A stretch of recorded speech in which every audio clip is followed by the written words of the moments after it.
Hi, I'm Susan Wright, the Executive Director of the National Coalition for Sexual Freedom, and I want to welcome you to our Got Consent webinar. This webinar is being sponsored by the Swing Nation and the Swinger Society, both coalition partners of the National Coalition for Sexual Freedom. And I really want to thank them for allowing us to talk to you about consent today. It's a really important topic, and I think we don't talk about it enough. So first of all, if you need any accommodations, we can send you these slides so that you can read everything that we're presenting along with the notes. And if you're sight impaired, I'm going to be reading most of the words that are on these slides. So that should be helpful. If you need anything else, please let us know. NCSF is here to help. So first, about the National Coalition for Sexual Freedom. NCSF is a coalition of kink and consensual non-monogamy groups and businesses. We have over 160 of these partners that form our coalition. We're an advocacy organization. That means what we do is we fight for our rights. We challenge discrimination in government and private sector services, things like child discrimination, job discrimination. That's what we fight for. We fight for our rights.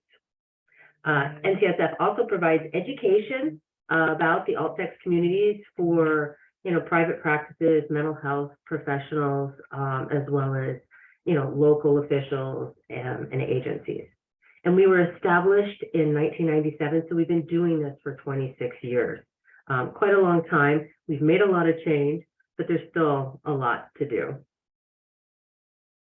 So since we're here to talk about consent, I want to talk about the state of consent. You may not know that 20 states don't even have a definition of consent in their sexual assault law. So how are they going to figure out if something was non-consensual or not, right? The Me Too movement, the resurgence that started in 2018, was really helpful in raising awareness about different power inequalities, but we definitely have a long way to go when it comes to understanding what consent is and what it isn't.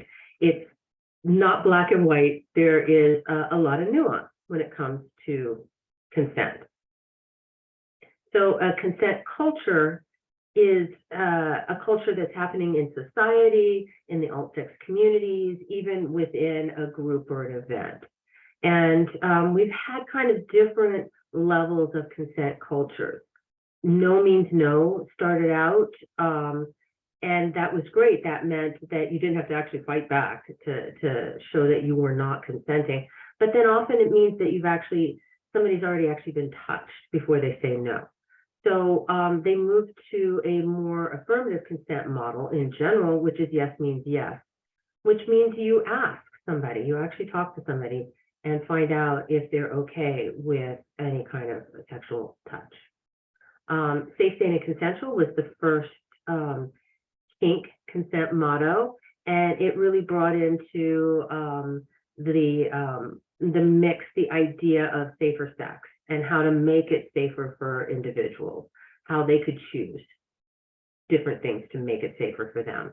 And risk-aware consensual kink kind of upped that with bringing into the idea of informed consent, being aware of what the risks are. Because if you're not aware of what the risks are, how could you really truly consent to something? You're agreeing to something, but you don't really know what you're agreeing to.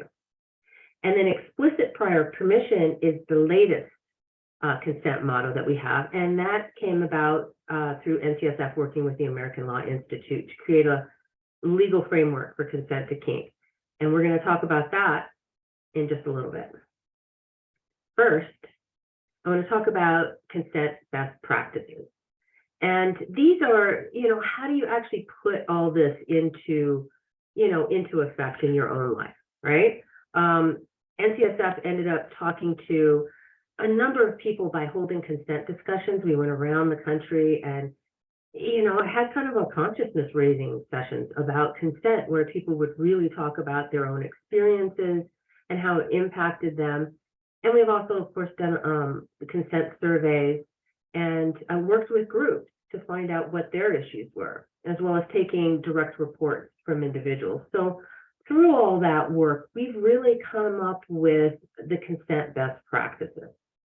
And one way to help, remember this later when you're in the heat of the moment and, oh my God, negotiation, I'm just, really ready to move forward.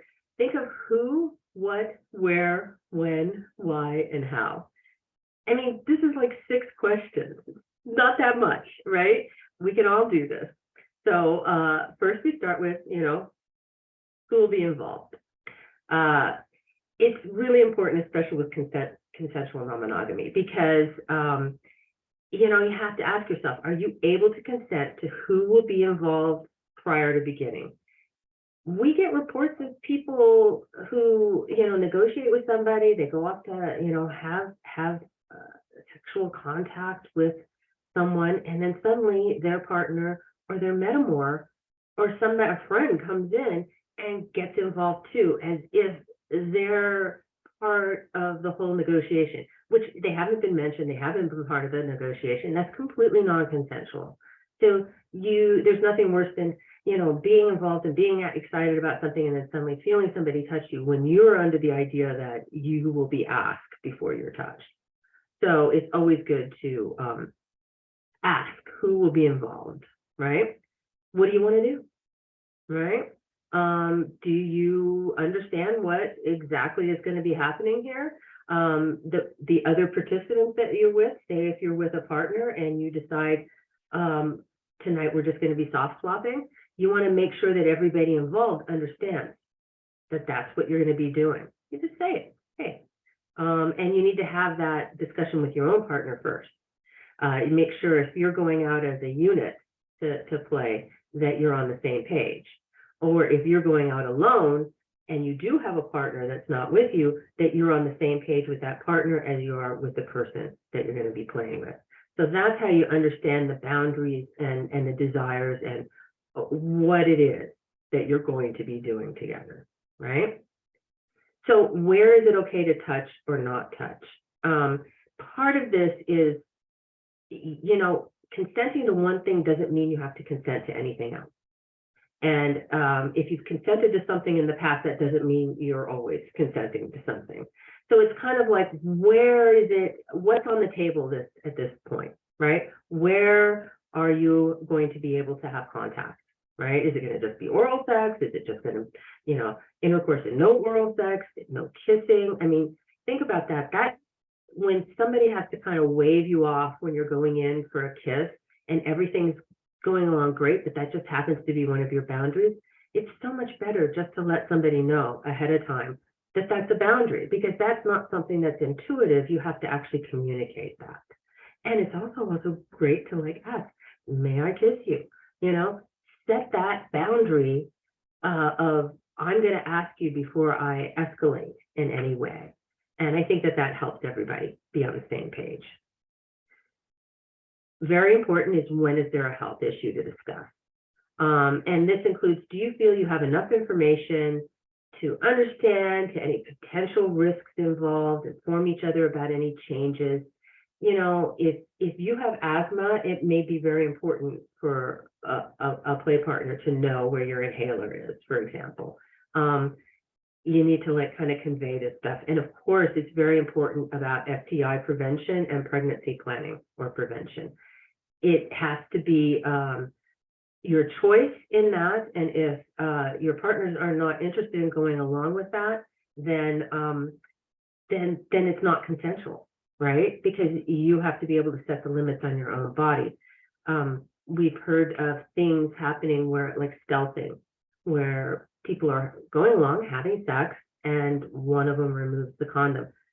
That is completely non-consensual and unacceptable, right? Behavior. It's not illegal, but passing on an STI is. So it's really important that, if you have an STI, you have to tell any potential sex partners about that so that they can make an informed decision about whether they want to continue to engage or what level they want to continue to engage. So why do you want to do this? I mean, this is something that you might not think about in the heat of the moment, but it's very important. You want to make sure, is this something that you are really doing, you want to do, or is it because you feel like you have to kind of go along to get along? You don't, that's like where it starts to get pressure and coercive. You don't want to have that happening with a sexual exploration. It really does need to be at your pace and how you're comfortable. And as part of that is you also just don't want to assume that other people are going to do whatever you see them doing, right? If you see someone going around a party hugging people, that doesn't mean that they're going to hug you, right?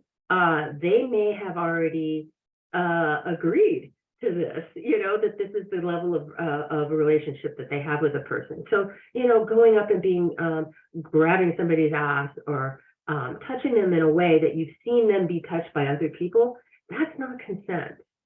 They've consented to that with other people, and you need to respect and go along in a more respectful manner and let them give you the cues of when it's time to move in a more sexual contact kind of direction.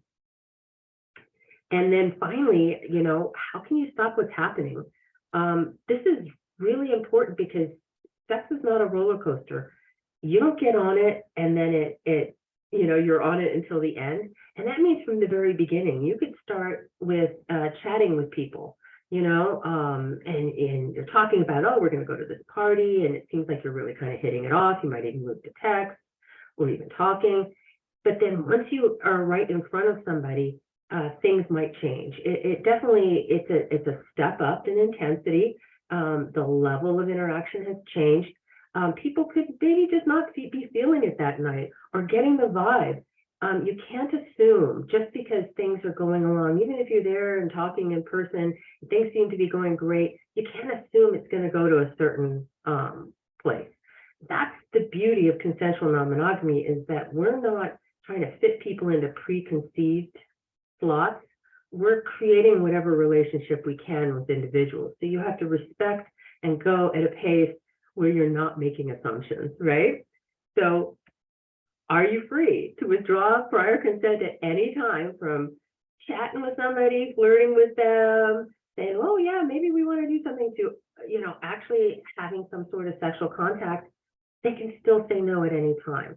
Anybody can stop at any time, and you have to go into it fully respecting that. Now, thinking about these questions and asking them of each other and having this discussion, you also have to look at the ability to consent. Very important to check your privilege.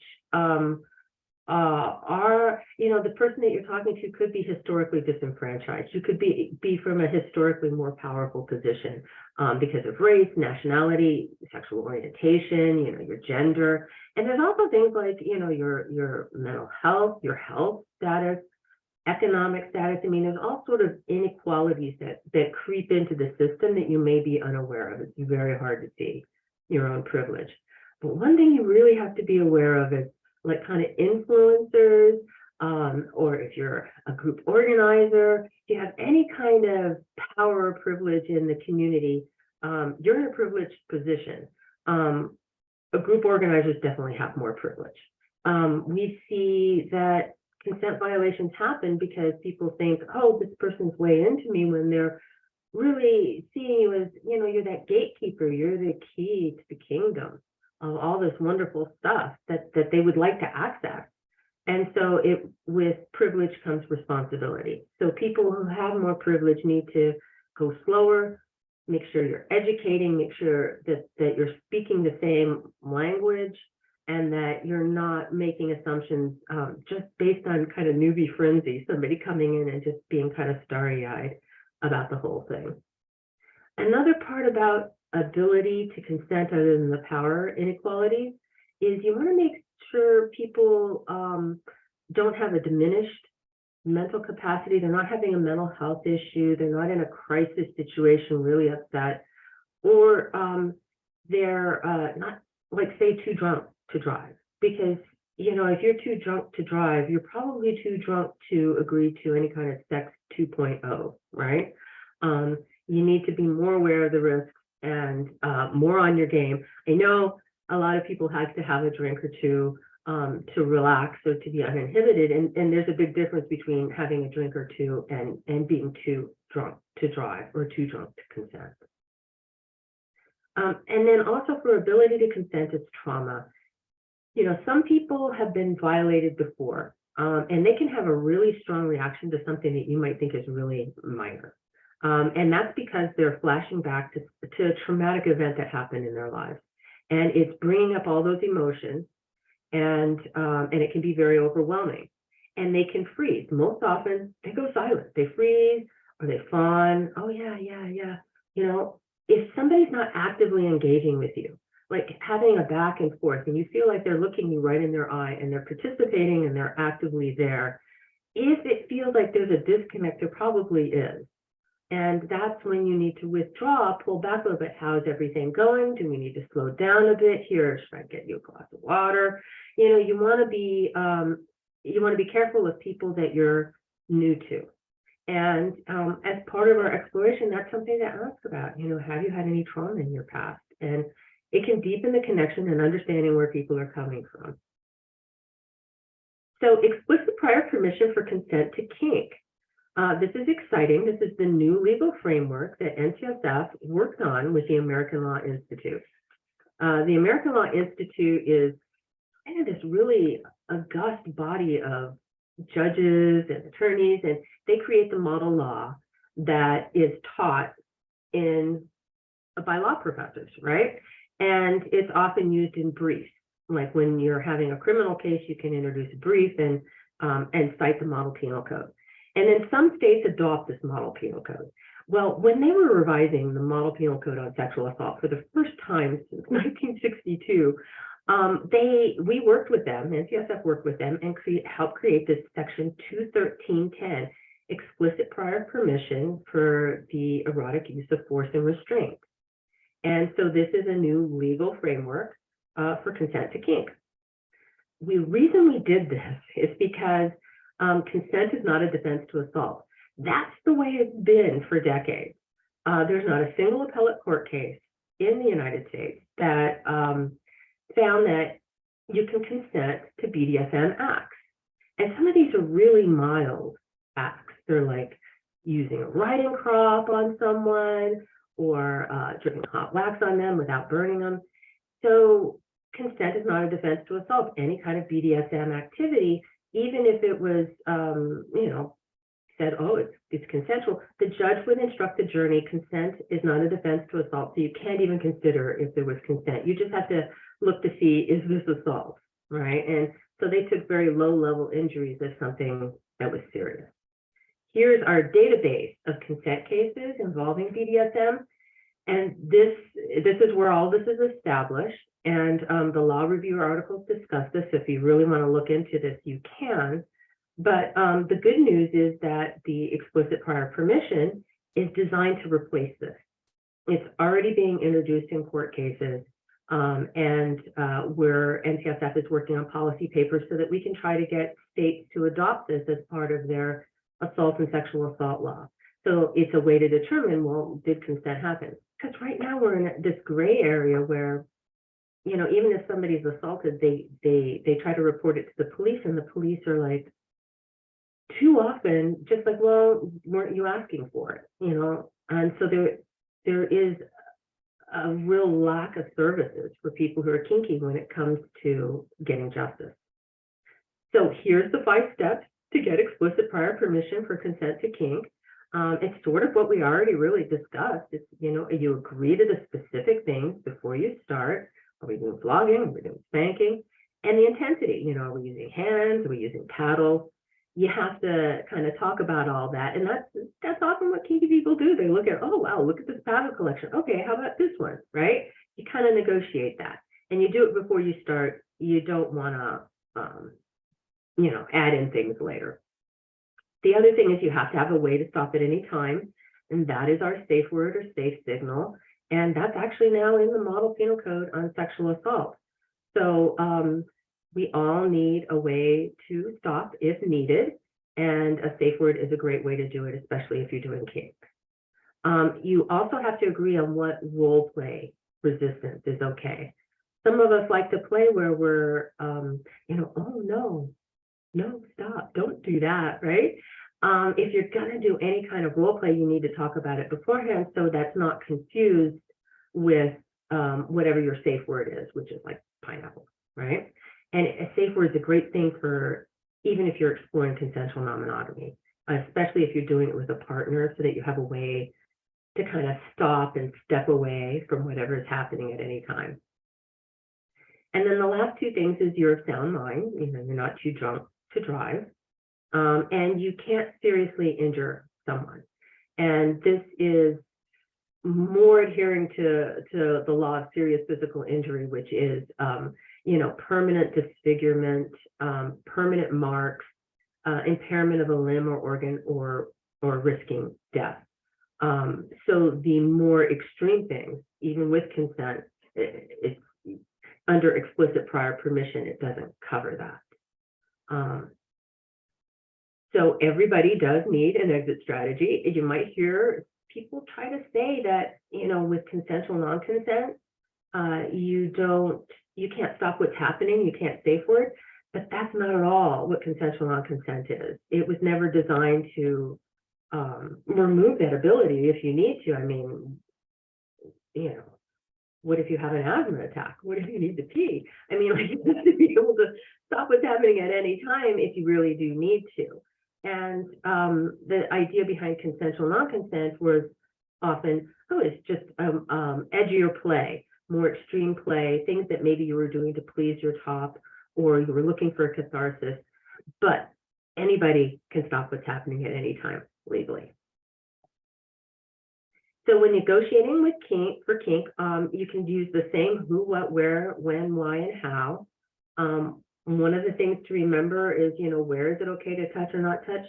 Make sure if you're negotiating like a spanking scene, you also talk about, well, where can I touch you? Can I touch your genitals, your breasts? What kind of, how much sexual interactions you also want to have with the kink. And it's a good idea also to talk about aftercare. You want to find out, what does that person need after you've done the kink? So now, dealing with consent incidents, it's something that we hear about, being in the community. We hear reports of consent violations. And it's very important, since it's very difficult to get justice, for our community to make sure that we're creating as safe as an environment as possible. So we really do encourage groups and businesses to consider reports of consent violations. But yet, it seems so overwhelming sometimes. So why reinvent the wheel? NCSF has gathered a lot of this information, and we can help groups and businesses create consent policies and procedures so they can deal with it.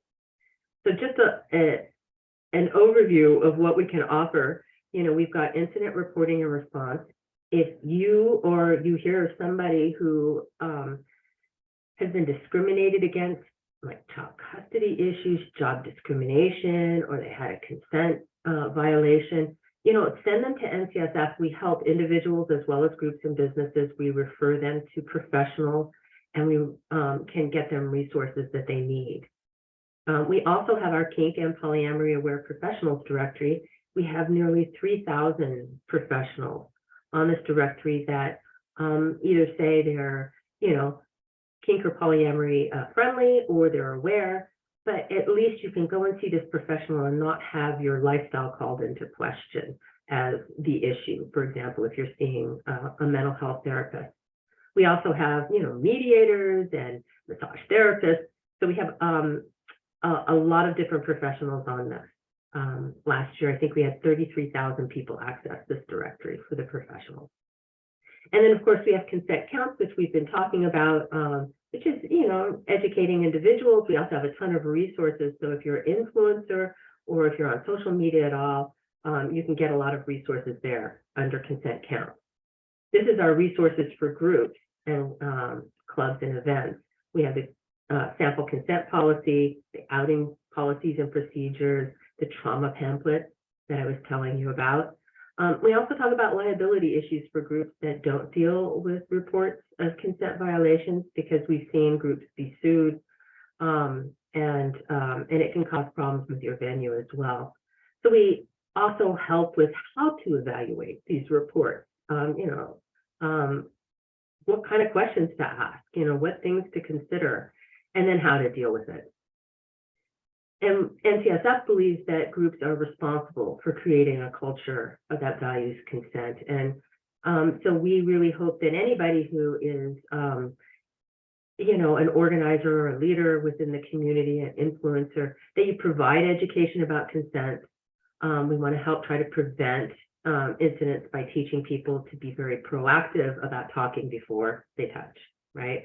And asking before they assume. We also would love to see every, event and group have a consent policy. I mean, if you're going to a party and there's no consent policy, suggest that they contact NCSF so that we can help them create one. It also helps to have people who are clearly marked that, okay, this is the person that you need to ask if you're having a problem. It's really sad when we hear about a report of a consent violation and the person said that they didn't talk to anybody because they didn't know who to talk to. So you kind of want to have that in the beginning, like, oh, here's who you talk to if you're having an issue. Come back here if you're having an issue, something like that. Now, these are our consent signs and our consent infographics. You've been seeing them on the slides. We have those available on our website. We would love it if you went and downloaded them and posted the signs up at events or put the infographics on your social media. And then talk about your own experience. It really helps for people to connect when they know what's been happening with you or what's important to you. For consent policy, this is our suggestion. It's very simple. No touching people or personal property without permission. Anybody can withdraw consent at any time. Everybody has to be of sound mind, right? And consent is given verbally, not through body language, because there's cultural differences. I mean, even gender differences. There was a survey that was done where people were asked, do you give consent through body language? And 60% of the men said they got consent through body language. Only 10% of the women said that they gave consent through body language. So what you're interpreting may not be what's really happening. So that's why it's always good to ask and to talk. So for consent policy for kink, it's a little bit more involved. You want to treat everybody as an equal. You don't want to assume role play like calling somebody slut or mistress. You need to actually talk to them before you can take that role. You want to negotiate as equals. If somebody's in a dominant role, you want to kind of step back and pull back and make sure you're talking to somebody to find out what they really are interested in, right? Verbal consent has to be given, especially for sexual contact. It's good to spell that out because a lot of people don't know that. And then don't renegotiate in the middle of scene to add activities. Again, this is something that people, are not really that aware of, but once you've started using erotic force or restraint on somebody, their mindset is different. They're not in the same headspace as they were when they were negotiating. So we like to suggest that. So finally, remember, consent is sexy. When you're talking to somebody and finding out what really turns them on and you're getting on the same page, you can go deeper. You can create a deeper intimacy and trust. This is what's so amazing about consensual non-monogamy and about exploring your kinky side. So keep consent at the forefront. It actually is kind of the gateway to having a wonderful experience. And here's the contact information for NCSF. Our website's ncsfreedom.org. And you can email me at susan@ncsfreedom.org. And I want to thank the Swing Nation and the Swinger Society again for having me on to talk to you about consent. I really appreciate this time, and I appreciate your help in spreading the word about how important consent is. Thanks.